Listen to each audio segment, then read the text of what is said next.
Olá, pessoal do nosso programa, né? Pessoal do nosso programa que realmente tem agradado a todos e isso para nós é uma grande satisfação.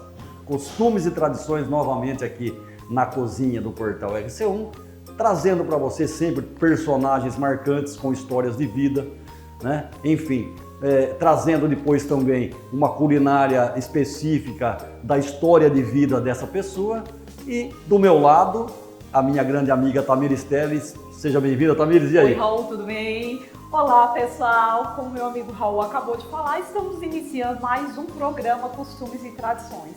E as nossas tradições a gente sempre vem buscando, inovando, né? E conhecendo histórias lindas de vida, deixando um belo prato. E hoje não seria diferente. A nossa convidada especial vai contar a trajetória de vida dela e vem recheada de muitas culturas, outras culturas. Vamos conhecer com ela outros países.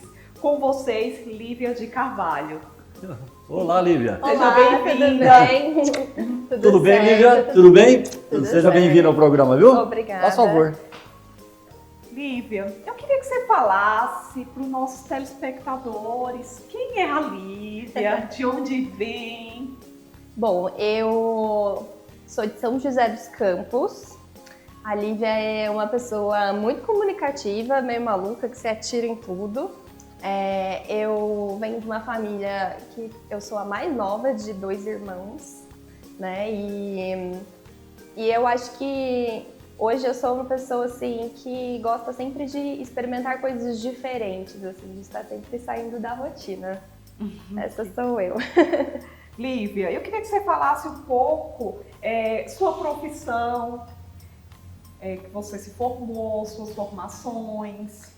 Muito bem. Hoje, atualmente, eu sou fisioterapeuta, né? Eu me mudei recentemente para Jaú, então atualmente eu estou trabalhando tanto no pronto-socorro da Santa Casa de Jaú, quanto com atendimentos domiciliares, né? Mas já passei por várias coisas aí, já trabalhei como professora de inglês, como várias coisas, babá, mas atualmente fisioterapeuta. E também ainda está atuando como professora de inglês, né? Gente, quem quiser, aí entre em contato com a Lívia, que ela dá aula particular, não é isso?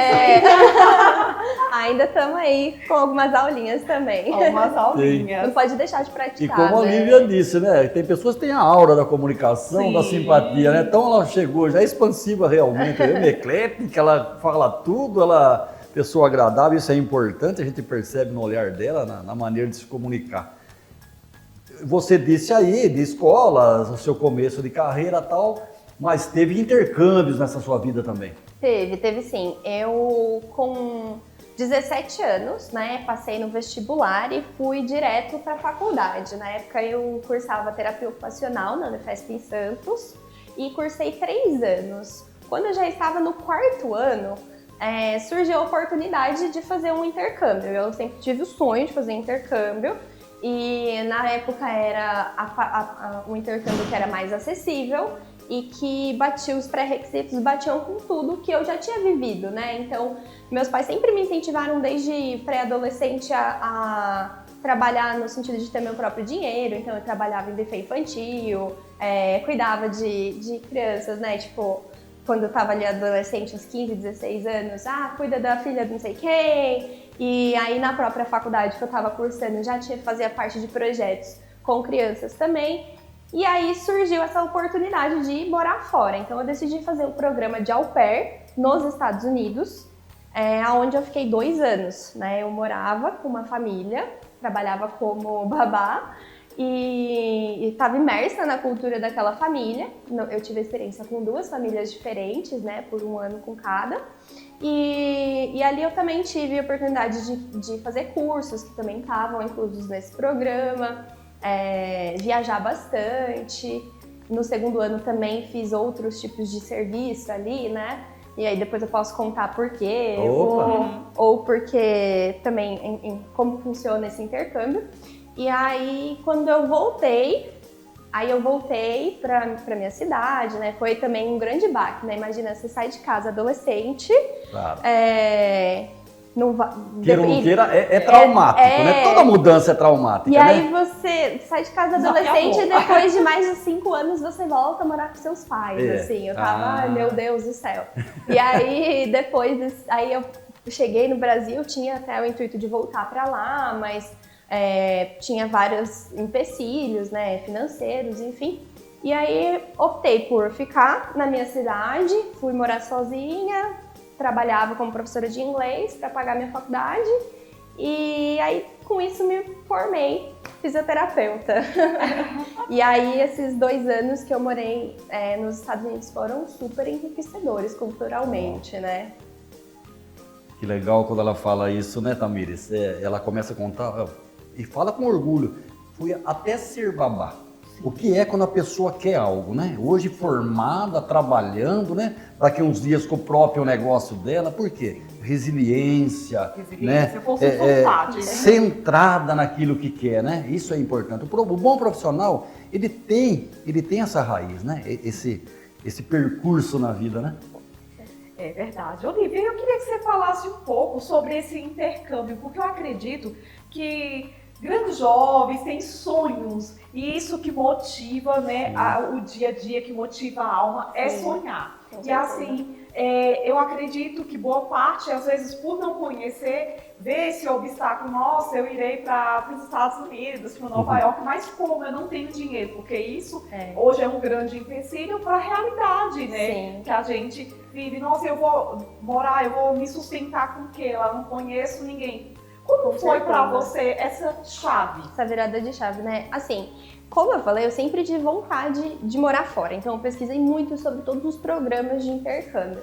E se naquela época, né, a gente já tinha uma dificuldade financeira muito grande, hoje então mais ainda, né? Os programas voltados para estudo são programas extremamente caros, normalmente de curta duração. E aí eu já tinha tido uma prima que tinha feito esse programa, então já sabia mais ou menos, e eu comecei a entrar e pesquisar tudo que tinha. E aí quando eu vi, foi assim que eu descobri, né, porque eu ficava entrando, vendo o que tinha, como que tava, se tinha promoção, porque a agência de intercâmbio sempre acaba fazendo algumas promoções. Na época, esse programa estava em promoção, digamos assim, né, e aí eu fui pesquisar a segurança dele. E aí eu vi que o programa de au pair, ele vem da França, do francês, né, au pair. Então começou lá na França essa cultura de você trazer alguém de outro país para ter uma experiência como babá e imersão cultural. Eu vi que tinha esse programa tanto na Europa, né, em alguns países da Europa, como França, Inglaterra. Na Inglaterra tem, mas eu não sei se hoje em dia é legalizado para brasileiro, mas tinha em vários países ali, tinha na Austrália e tinha nos Estados Unidos. Na época eu não tinha a menor vontade de ir para os Estados Unidos. Eu falo, não quero ir para os Estados Unidos, quero morar na Europa, sei o quê. Só que, pesquisando sobre esses programas, eu vi que nos Estados Unidos era o único país que de fato tinham leis que regiam um programa. Então, o visto do programa era um visto de estudante. Então, a gente ia com esse visto, a gente trabalhava e tinha a obrigatoriedade de cumprir alguns créditos de estudo. E a família, que você ia morar com ela, tinha a obrigação de pagar pelo menos $500 de estudo para você. Então, além do seu salário, era uma coisa também que o salário era regulamentado, as horas de trabalho, então você podia, na minha época, não sei como está hoje em dia, mas você tinha que trabalhar no máximo 10 horas por dia, você tinha sempre um dia e meio por semana e pelo menos um final de semana livre no mês. Então tinham várias coisas, porque quando a gente vai pesquisando, a gente também vai encontrando experiências, né? E aí sempre tem aquelas experiências de meninas que vão e são super exploradas, trabalham o tempo inteiro e não conseguem viver, enfim. Então isso me deu, não só pra mim, mas pros meus pais também, né? Falaram, pô, você vai morar fora, como que vai ser isso, né? E aí foi por isso que eu optei para ir para os Estados Unidos com esse programa. Na época, a gente pagava só o valor nessa agência de $500. E aí tinham outras agências, eu lembro que no Brasil era assim, tinha agência de intercâmbio, STB, que fazia essa parceria com a agência de lá, que era a Au Pair Care. Aí a gente tinha a Experimento, por exemplo, que tinha a parceria com a Au Pair na América, que era a outra empresa. Então, tinham várias empresas, cada uma com seus custos, benefícios, e essa era mais acessível, mas era uma boa empresa. E aí eu falei, vamos, né? Aí eu lembro que eu era bolsista de alguns projetos na faculdade, aí a gente foi juntando, eu juntei o dinheiro de alguns meses e a minha avó me ajudou. A gente pagou esses $500. Legal, hein? Quem pagava o visto era a família, quem pagava a passagem era a família. E aí começou a saga. Então você tinha que comprovar a sua experiência. Esse programa é um programa que você precisa ter experiência com crianças, né? Porque você vai trabalhar com crianças. E aí você tem que comprovar isso. Então fui atrás de certificados, coisas, né? As pessoas com quem eu trabalhei, para eles assinarem lá que eu tinha trabalhado com eles. Você precisa de um inglês, teoricamente, intermediário, mas muitas meninas vão com inglês bem básico, porque também existem famílias que querem meninas brasileiras para falar com os filhos em português. Então tiveram meninas, por exemplo, que eu conheci no treinamento, elas não sabiam nada de inglês. Eu não aconselho, sinceramente, acho importante saber um pouquinho, porque você tem uma barreira muito grande, né? Como você disse, o intermediário ali você tem que, né? Mas se você consegue se comunicar e entender o que está sendo dito, já é um passo à frente. E aí comecei com isso, tinha umas meninas que elas ajudavam a gente a fazer o perfil, que faziam, elas treinavam a gente para fazer as entrevistas, e aí uma vez que você tem o seu cadastro tudo bonitinho, você começa a fazer entrevistas com as famílias. Então é um processo seletivo, assim, tanto da família quanto você tem a liberdade de escolher e ficar com alguma família. E aí foi bem interessante, porque sempre falam assim, não fechem com a primeira família que chega no seu perfil. Só que no caso da minha família, a primeira família foi uma família super boa. Eu conversei, aí a gente perguntava, né? Perguntava qual que é a hora de trabalho, a carga horária. Porque é muito importante também a gente que, né? A gente só quer às vezes, vai trabalhar. Eu topo qualquer coisa, mas a gente também tem que pensar que lá a gente é imigrante, né? Então, como que era essa relação? Sim. E aí, nesse primeiro ano, eu fui pra ficar numa cidadezinha que chamava Maplewood. Ela fica a 30 minutos de Nova York, no estado de New Jersey. Mas de trem, a gente pegava o trem e ia pra lá. E era aquelas cidadezinhas de filme, sabe? Que você tá em casa e aí todas as casas da frente e atrás tem aquele jardim na frente. Olha só. Assim, era a coisa mais graciosa. E as cidadezinhas eram minúsculas, uma emendada na outra, então você não via assim, tô saindo de uma cidade entrando na outra. Parecia que era tipo um condomínio, assim, muito grande. Uhum. E aí foi uma experiência cultural completamente diferente, né? Imagina, você vai morar numa cidade, lá onde eu ficava, o inverno era um inverno bem rigoroso, então nevava. Eu cheguei em janeiro. Conheci a neve! Eu cheguei em janeiro. Eu lembro que o dia que eu cheguei estava menos 9 graus, pensa. Nossa. E eu morava até então em Santos, que era muito calor. Opostos, né? E aí foi bem legal, assim, a gente vai aprendendo, né? Eles chamam essa região ali de subúrbio. Então, no subúrbio de New Jersey, tudo a gente faz de carro, não tem muito essa coisa do transporte público, porque é tudo mais distante, né? E aí eu lembro que a família, que era americana mesmo, eles eram muito legais. Eu cuidava de 2 meninos, um de 3 e um de 6 anos. Não te atrapalhando, a família, né, nessa sistemática toda, ela cumpre bem com o dever dela? Algumas sim. Ah, é? Outras não. Tá. A minha família, as duas cumpriam muito bem. Mas eu tive amigas que tiveram experiências ruins. Ah, sim. E isso foi uma das coisas por isso que eu escolhi os Estados Unidos, porque as agências, elas são obrigadas a cada região ter uma pessoa responsável para mediar isso. E você tem a opção, se você não se dá bem com aquela família, de fazer o rematch, que eles chamam. Então, você vai falar, não tá dando certo, vamos entrar em rematch. Aí você entra no perfil de novo e tem a opção de ir para outra família. Outra família. Tá. Então, assim, isso foi uma das coisas que pra mim, foi bom. Graças a Deus eu não precisei. Eu tive amigas que precisaram. Mas eu vejo também que tem um pouco dessa questão da comunicação, né? E cultura. Lá, eles são pessoas extremamente diretas. Então, a comunicação, ela é muito... A gente não pode levar muito pro pessoal. E o brasileiro, a gente é muito assim... A gente lê muito pelas entrelinhas. Então, porque eu acho que ele tá assim. A gente fica interpretando as coisas. E lá eles são assim... Não gostei de tal coisa, você pode fazer, por favor? Objetivo, né? Objetivo, claro. E no começo isso eu acho que é um choque cultural muito grande. A minha família, eles cumpriam super bem essa questão dos horários. Dificilmente eu trabalhava de fim de semana. Meu maior desafio foi o menino mais velho, assim, estava numa fase que ele gostava muito da outra babá, e aí chegou a au pair, e aí ele me testou assim por meses. Mas foi muito legal. Muito legal. Um desafio, né? Um desafio. Então, assim, eu vivi uma cultura nesse primeiro ano muito de filme americano. Então, de ver o pessoal jogando o jornal pela rua no domingo. Que legal! O Halloween era na rua, o povo ia fazer doçuras ou travessuras.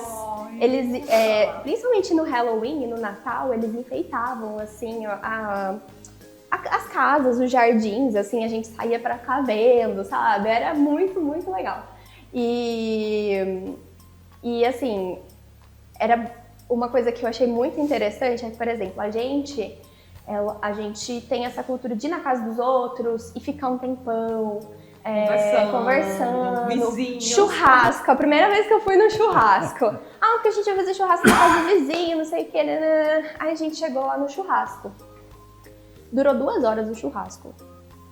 2 horas. E é assim, então tá bom, beijo, tchau, vai embora. Sabe, assim, era um churrasco, é aquele churrasco que você assa hambúrguer, salsicha. Gente! Faz a costela tem, né, com barbecue, mas assim, é bem direto e reto. Foi, comeu, acabou, foi embora. Como se fosse ali um almoço, né? Comeu, um abraço, né? Exatamente. Olha. E eles são muito diretos. Eu lembro que a vizinha, os filhos da vizinha eram muito amigos dos meninos que eu cuidava, e a gente ia lá, ela falava assim, o meu pequenininho, às vezes eu tinha que ficar lá, né?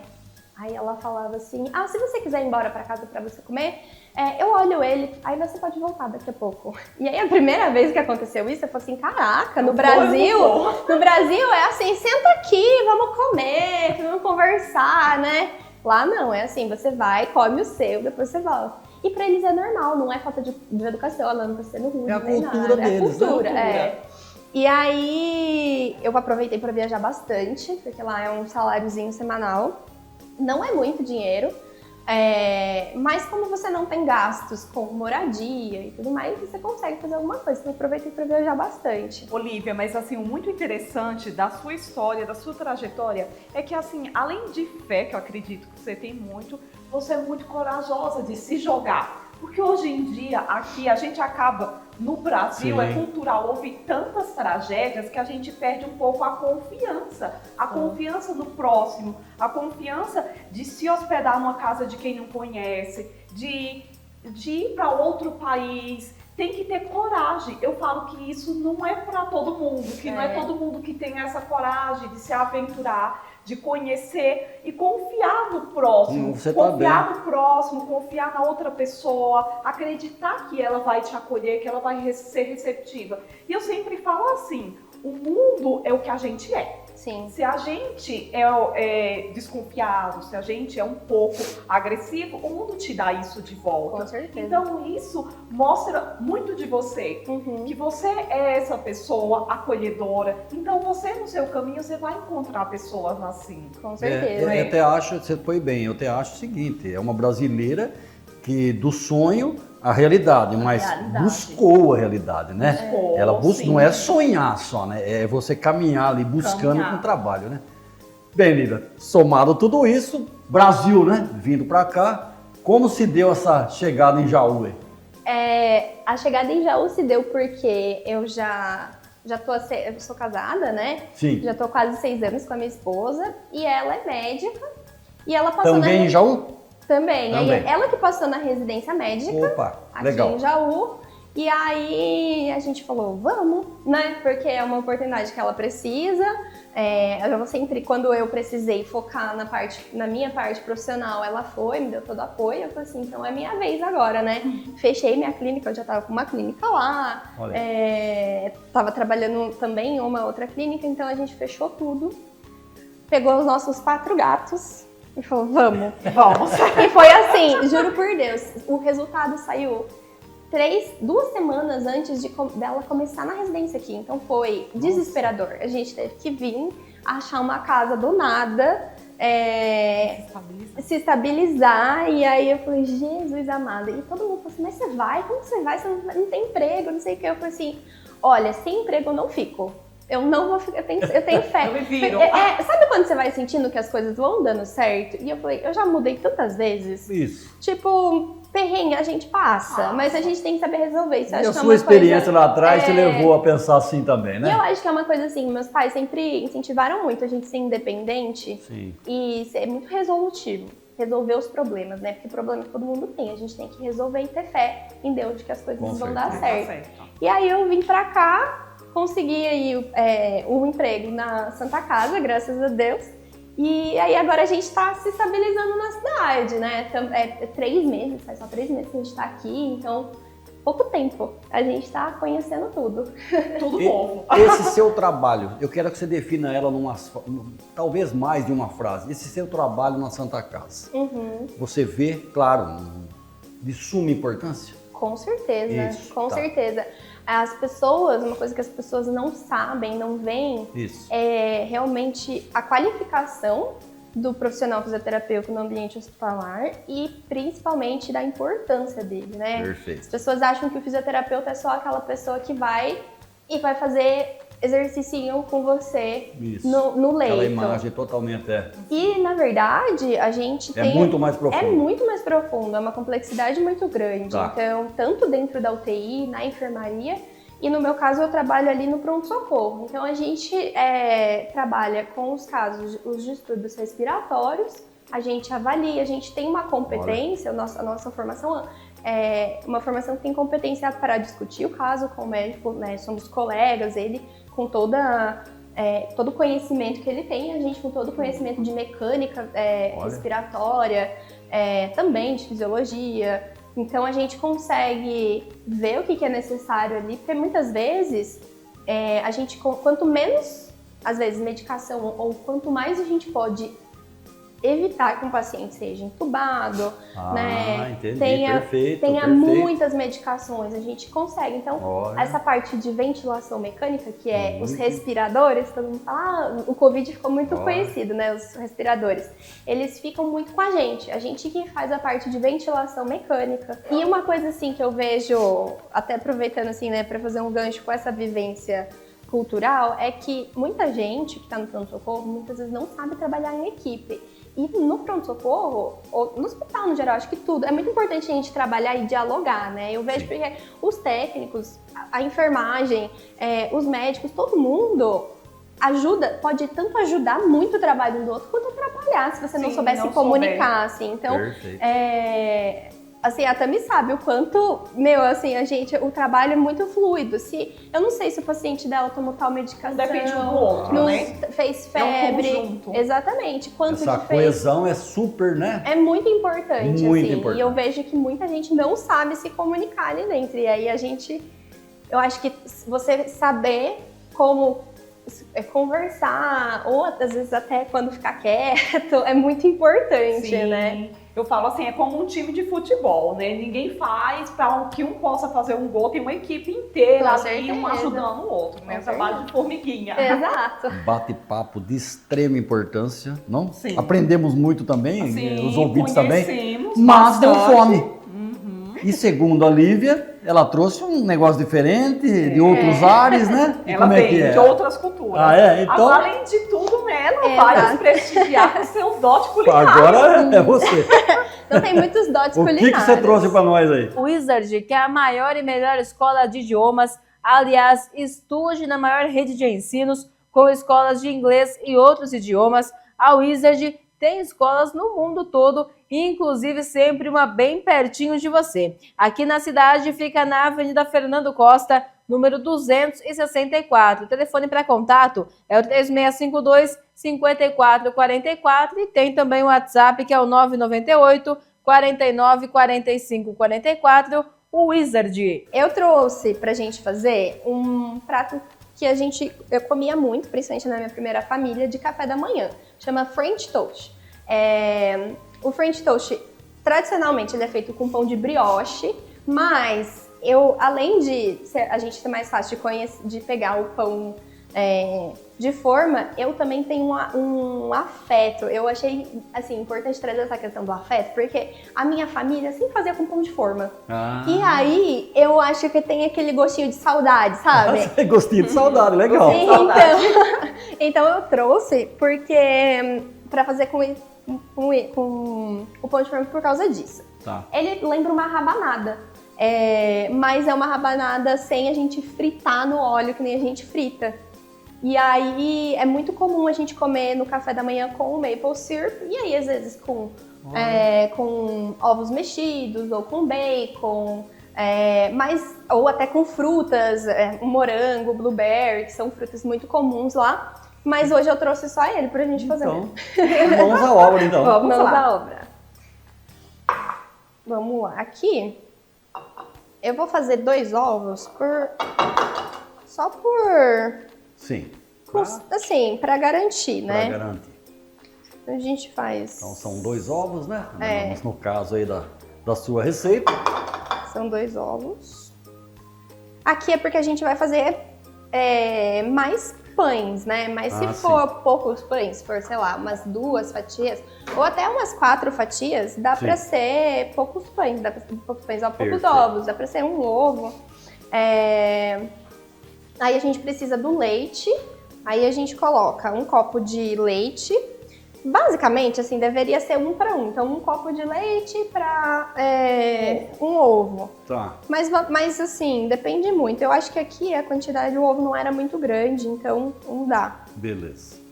É, Um copo de leite, aí a os gente 2 vem ovos. com canela a gosto. Ah, canela. Opa. Canela a gosto. Só vai ficar bom, hein? Porque tudo que vai canela é gostoso. tá. Ninguém tem alergia, né? É. E aqui é a essência de baunilha. Eu acho que sem a essência de baunilha não fica gostoso. Eu acho que, Tá. dependendo, às vezes, tem Esse gente é o que... toque ali pra... É o toque. Tem gente que coloca açúcar. Perfeito. Ou um pouquinho de leite condensado. Mas a receita que eu aprendi foi com a essência de baunilha. Então Tá. eu gosto de colocar algumas gotinhas. Tem gente que... Eu faço tudo no olho, né? Não, claro. Como uma boa é o que fica brasileira. legal. Como uma boa brasileira. E aí você bate. Tá. Muito bem. Daí aqui a gente vai mergulhar esse pão nesse agora. leite. E aí é bom a gente já ir deixando aqui aquecendo. Isso. Então eu gosto de fazer com manteiga. Manteiga, tá. Com a manteiga. Porque eu acho que dá um saborzinho mais gostoso. Ele, como eu falei, é como se fosse uma rabanada, né? Essa misturinha que a gente faz parece uma rabanada, só que a rabanada a gente frita no óleo, né? Esse daqui a gente realmente faz essa... Deixa ele como se fosse grelhadinho.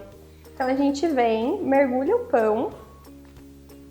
Eu gosto de deixar ele bem molhadinho, mas tem gente que não gosta dele tão molhadinho. O brioche é um pão maior, né? Mais grosso, você consegue deixar ele. E assim, uma curiosidade cultural é que no Brooklyn, na região do Brooklyn, Você quer que eu possa fazer aqui? Eu quero, por favor. Aí já Na fica região do Brooklyn, só dá uma espalhadinha aqui, ó. A gente espalha um pouquinho. Sim. Tá. É deixar bem, né? Isso. A gente... Eles comem muito essa receita, pode colocar ali, com um pão que se chama halá.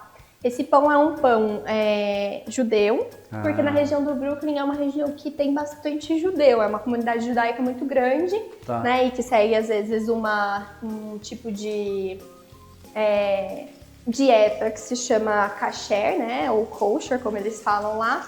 Então eles fazem, é muito comum você ir num diner, por exemplo, e ter essa receita com esse pão, que é um pão também mais grossinho, assim. Mais grossinho o pão? Tá. Aí a gente vai grelhar aqui. Perfeito. Vem a lembrança, o local lá agora, nesse momento? Vem. Principalmente porque a gente comia muito isso no café da manhã quando eu não estava trabalhando. Porque o pai das crianças gostava, ele era americano, né? Ele gostava muito disso, e aí ele pegava assim o que tinha em casa, às vezes ele não queria fazer panqueca e tinha um pouco de pão. Ele pegava o pão e fazia. Que e legal. eu lembro que a primeira vez eu falei, gente, esse negócio deve ser muito ruim. E eu era fresca, né? Não comia. E aí ele fazia, eu achava. Aí, assim, sempre vinha essa sensação de folga, né? De estar de folga, então tomar um café da manhã mais gostosinho. E Olha, fica... E mais lentinho, né? Aí aqui, a gente coloca aqui. Vou baixar só um pouquinho esse fogo, porque a manteiga acaba dando uma queimadinha. Sim.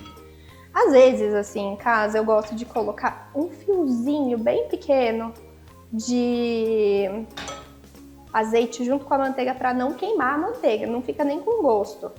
Mas a gente deixa dourar. E aí depois vem o toque especial, que é o famoso ali. o maple syrup. Lá nos Estados Unidos, esse maple syrup tem de tudo, né? Tem esses que são o original, natural, e tem uns que são mais acessíveis. Às vezes a gente encontra em algumas lanchonetes, que é feito com açúcar, assim. Então, esse aí é o original. Esse é o original, É pela garrafa. Ele Esse, inclusive, tá é um canadense. Muito bonito, né? O maple syrup, ele é um xarope feito da casca da árvore maple, que é Que legal! que é aquela árvore símbolo da do... folha, do símbolo do Canadá. Símbolo do Canadá. Que é muito comum, ou símbolo do outono, né? Muita gente Então fala. é da casca da árvore. É da casca. Extraído esse xarope. Isso, da Olha casca que da interessante, árvore. gente. Que interessante. E aí, como lá, né, é uma árvore que dá em lugares mais frios, eu acho que no Brasil, assim, no sul, às vezes a gente encontra essas árvores, né? Olha aí.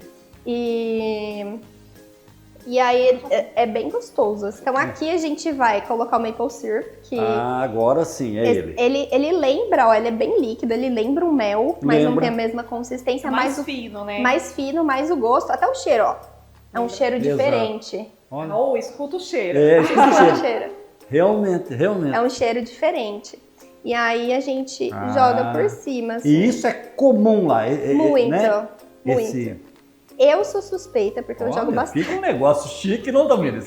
Fica muito. E aí aqui a gente experimenta. Ó, Tamires.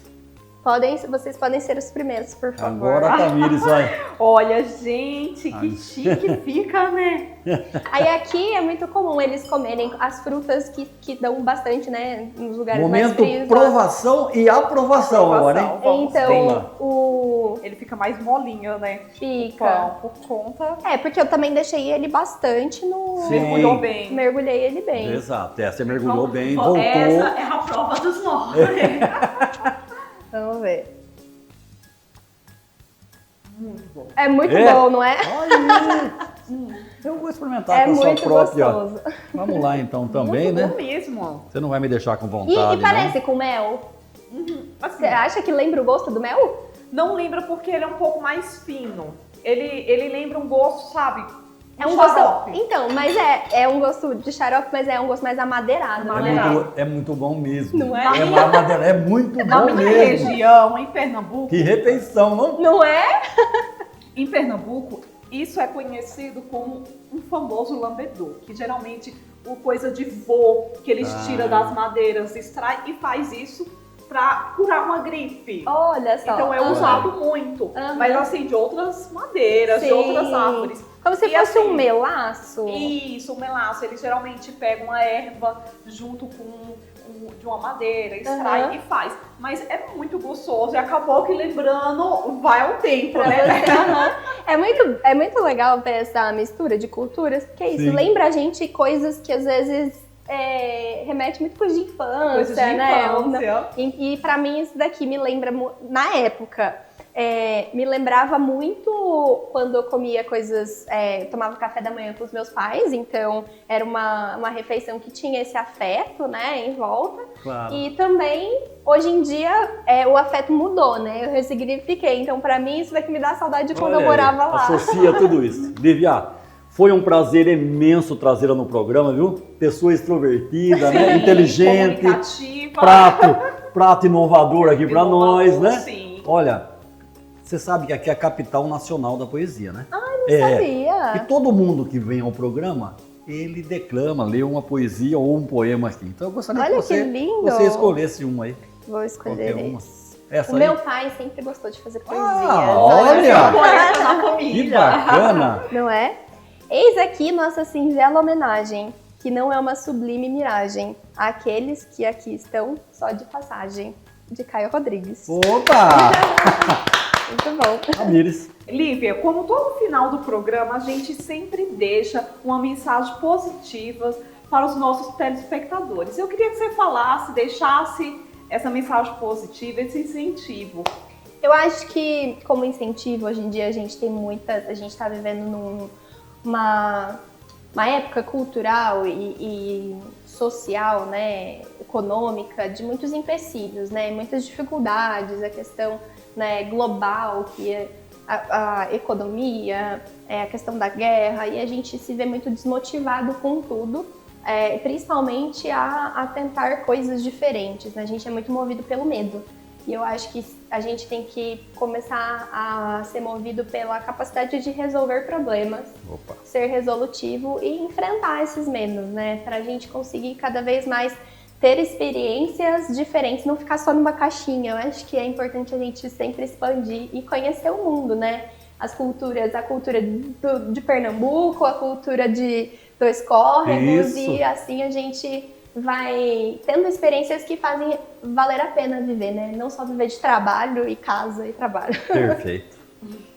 Estamos chegando mais ao final, né, do programa Costumes e Tradições. Quero agradecer a cada um de vocês que dão essa audiência importantíssima. Fiquem todos com Deus e até o próximo programa. Até mais, tchau. pessoal.